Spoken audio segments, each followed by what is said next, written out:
करने के लिए जो सीएसपी अभियान हमने चलाई है, इसमें आप लोग यहाँ पे बता रहे हैं और अलग अलग अन्य जो संगठन है, ग्रुप्स है, उनमें से जो प्रतिनिधि है वहाँ पर आए हुए हैं। इसके लिए हमें बहुत खुशी होती है ये देख के कि पुलिस के साथ देने में और मनमानियों को नशा मुक्त करने में इतने सारे लोग तैयार है।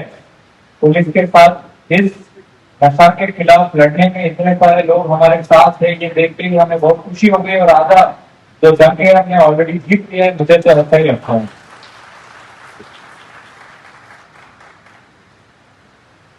अभियान के बारे में मैं बताऊंगा, पर उससे पहले साइबर के बारे में भी आदित्य जी ने बताया था। वो भी एक बहुत बड़ी समस्या है। इस टाइम पे बहुत सारा जो करोड़ों में लोगों से ठगी हो रही है साइबर के माध्यम से, तो उसमें जागरूकता के लिए उन्होंने भी जो सात बताए हैं वो बहुत जरूरी है। और महिला सुरक्षा के लिए जो हमारे एसपी ने बताया था, इस पे जरूर ध्यान रखें, क्योंकि महिला सुरक्षा तो हमारी प्राथमिकता, हम उसके लगातार काम कर रहे हैं और आगे भी करते रहेंगे।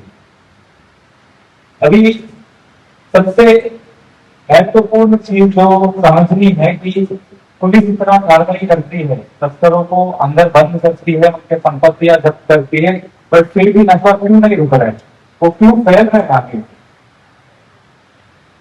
जो भी समाज में उपलब्ध है वो हमेशा डिमांड सप्लाई में चलती है, चाहे वो कोई आइटम हो या फिर कोई भी ऐसी चीज हो जो मार्केट में किसी कुछ मूल्य है उसका, लोग खरीदते हैं उसको, तो डिमांड सप्लाई में चलता है। पुलिस की तरफ से जो एनफोर्समेंट कार्य होती है वो जो सप्लायर्स है, जो नशा बेचते हैं या फिर नशा एक जगह से दूसरी जगह लेके जाते हैं, हमारा ज्यादातर कार्रवाई सप्लायर्स पे होती है। अगर 100 सप्लायर है उसमें पुलिस ने 100 के 100 भी पकड़ लिया, लेकिन ये 100 लोग जिसके लिए नशा लेके जा रहे हैं या जिसको बेच रहे हैं, वहां से तो डिमांड अभी खत्म नहीं हुआ है। मतलब जो आदमी नशे के आदी है वो एक सप्लायर से अगर नहीं मिल रहा है तो दूसरे सप्लायर से खरीदे। तो आपको ये समझना है कि जब तक डिमांड खत्म नहीं होगा तब तक सप्लाई कहीं ना कहीं से होते रहेगा। और हमारा जिला ऐसी जोग्राफिकली लोकेटेड है कि बॉर्डर के पार भी ड्रोन के माध्यम से चिट्टा आ रहा है, और वो चिट्टा हमारा जो युवा है उसको खराब कर रहा है। ये पैसों के लिए नहीं हो रही है, ये अपने देश के जो युवा है, जो हमारे देश का फ्यूचर है, उनको बर्बाद करे तो देश को बर्बाद कर सकते, ये सोच से बॉर्डर की ओर से नशा चला रही है। लेकिन क्या हम ये चीज को समझ नहीं पा रहे कि अपने युवा को जो बर्बाद करने की जो साजिश चल रही है, इसके खिलाफ हमें लड़ना है। एक बार नशा घर के अंदर घुस जाए तो पता नहीं कितने जीवन इसमें हम खो जाएंगे। और जो विक्रम जी ने बहुत ही बेहतरीन जो नाटक यहाँ पे की है, ये नाटक नहीं है, ये सच्चाई है। जब मैं गंगानगर रहा, मेरे आंखों से मैंने खुद 10-12 लड़कों को मरते हुए देखा, हाथ में इंजेक्शन लगा हुआ है, अभी इंजेक्शन भी निकाल नहीं पाया वो लड़का। ड्रग ओवरडोज से वो वहीं पे मौके पे मृत्यु हो गई। और ज्यादातर ये नशा जहाँ करते हैं, जो दुकानें हैं अंदर, जो बिल्डिंग है, पब्लिक पार्क है, या ऐसी जगह जहाँ पे कचरा पूरा फेंकते हैं लोग, ऐसी जगहों पे लोगों को एक शरण मिल रहा है नशा करने का, नशा बेचने का। तो हमने ये तय कर दिया कि सेफ सिटी अभियान में पहला जो हमारा फोकस होगा, ऐसे ठिकानों पे दबिश देके, ऐसे जगह पे जो लोग नशा करते हैं उनके खिलाफ कार्रवाई करना शुरू करें, तो एटलीस्ट शहर के अंदर नशा करने की जो जगह है वो खत्म हो जाए। एक बार सप्लायर्स के ऊपर हमारी कार्रवाई लगातार हो रही है, लेकिन हम चाहते हैं कि ऐसी जगह यूज ना हो शहर के अंदर नशा करने के लिए। तो हमारा जो पहला फेज में कार्रवाई सेफ सिटी अभियान के तहत होगा वो ये होगा। और जैसे अरविंद जी ने भी बताया था एडिशनल के सामने, हम एक कमेटी गठित करेंगे जिसमें समाज से ही लोगों को हम सुनेंगे, और सिर्फ सुझाव ही नहीं, हम ये भी चाहे कि सीएम की मीटिंग में जैसा होता है, आपसे सुझाव ले लिया और उस पर हम कुछ कार्य प्रणाली बना के काम करें। हम ये चाहते हैं कि पुलिस का जो डिसीजन मेकिंग है उसमें हम आपको इन्वॉल्व करना चाह रहे हैं।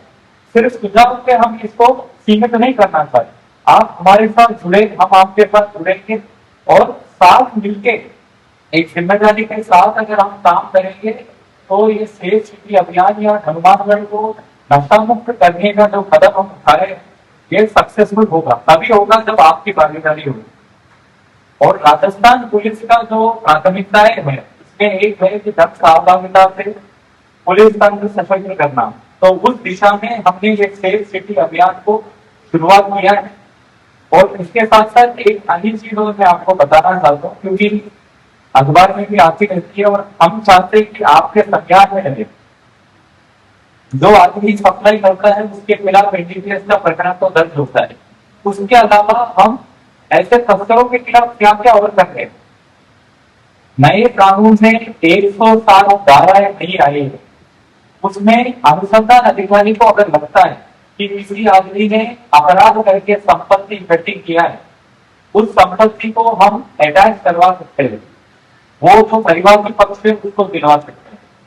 उसके साथ एनडीपीएस एक्ट में 68 का एक धारा है, जो भी नशा तस्कर नशे से अवैध कारोबारी से संपत्ति बनाता है उस संपत्ति को कुर्क करने के लिए धारा दे रखी है। और हमने इस साल पहले ही कार्रवाई अभी कल की है टाउन थाना क्षेत्र में, और आगे 6 महीनों में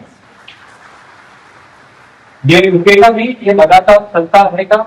और इसके साथ साथ सरकारी जमीन पे ये जो अपराधी है, नशा तस्कर है, ये सरकारी जमीन पे अपना घर बना लेते हैं, कुछ भी बना लेते हैं, जो अपराध भी कर रहा है और सरकारी जमीन पे कब्जा भी कर रहा है। तो ऐसे लोगों को चिन्हित करके प्रशासन की मदद से इस पे भी कार्रवाई की जाएगी।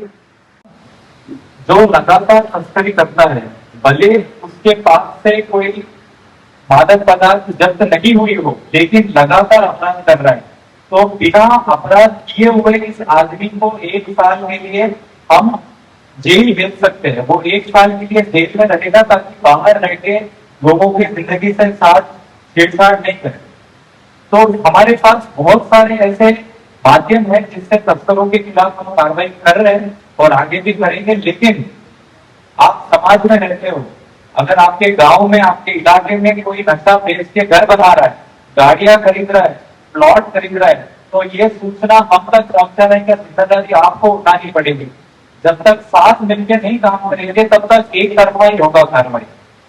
और मैं हमेशा बोलता हूँ कि पुलिस वाला जो है वो वर्दी पहना हुआ नागरिक है और नागरिक जो है वो बिना वर्दी का पुलिस वाला है। तो दोनों में फर्क सिर्फ वर्दी का है, लेकिन काम साथ मिलकर अगर करेंगे तो ये नशा जो हनुमानगढ़ में फैल रही है इसको इसी स्टेज पे खत्म कर सकते हैं, ताकि हम अपने घरों को, अपने परिवारों को और हमारे समाज को बचा सके और आगे जाके ये देश के लिए कुछ अच्छा करें। ठीक है, तो वापस आप लोगों को पूरा धन्यवाद। हमारा जो सेफ सिटी अभियान आज उद्घाटन किया जा रहा है, इसमें आप बड़ी संख्या में पधारे हैं और हमारा उम्मीद है, क्योंकि मेरे टीम में मुझे कोई विश्वास है कि वो दबा के काम करेंगे, लेकिन आपसे सहयोग अगर हम मिले तो बहुत कुछ कर सकते हैं हनुमानगढ़ को नशा मुक्त करने के लिए। एक सुरक्षित वातावरण हनुमानगढ़ शहर में रहे, ये हमारी प्रयास भी रहेगी, हमारी उम्मीद भी रहेगी। और वापस बहुत